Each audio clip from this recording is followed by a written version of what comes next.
Hello hi good morning केमती अच्छंती सांग माने भलरे थिबे आशा करूची।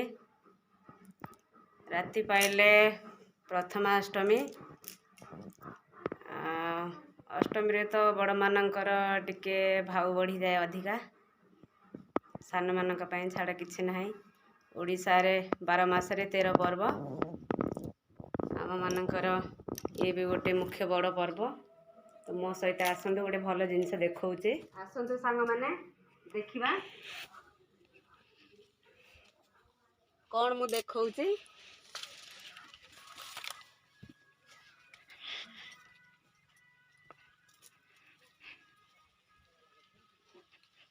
देखि सारला पर कमेंट रे निश्चय कहिबे।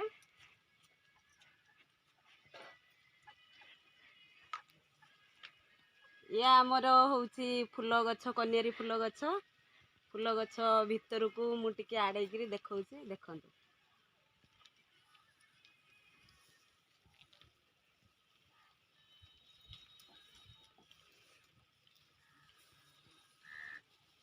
देखंतु सांग माने गोटे कपति आम कनियारी फूल गछरे ही अंडा देइची जगी की बसिकी रही अंडा उषुम करुची। आ भारी सरल पक्षीटी तार जीवन प्रति लोभ नहीं एते लोभ तार 10टार खरा होउची मुह को पड़ुची से देखा जाउनी मते ठीक से।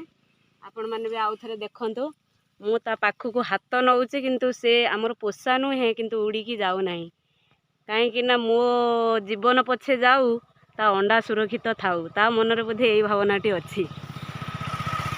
देखंतु भारी सरल पक्षीटी कहार किसी क्षति करे नाही कोठू उड़ी आसिकी एठी बसा करिछि बसारे अंडा देइछि कन्यारी गछरे किछि दिन रे अंडा फुटी छुआ हेई उड़ीकी चली जिवे।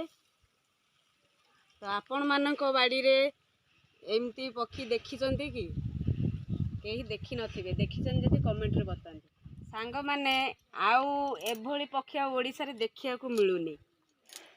माने कपति कपतर कहानी शुणी थिबे आउ देखि भी थिबे देखिचंती प्राय किंतु एबे आउ मिलुनी जा हाउ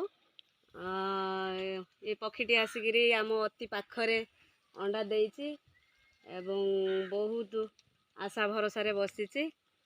जा हाउ भगवान तार मंगल करंतु ता संसार आगु को बढ़ू।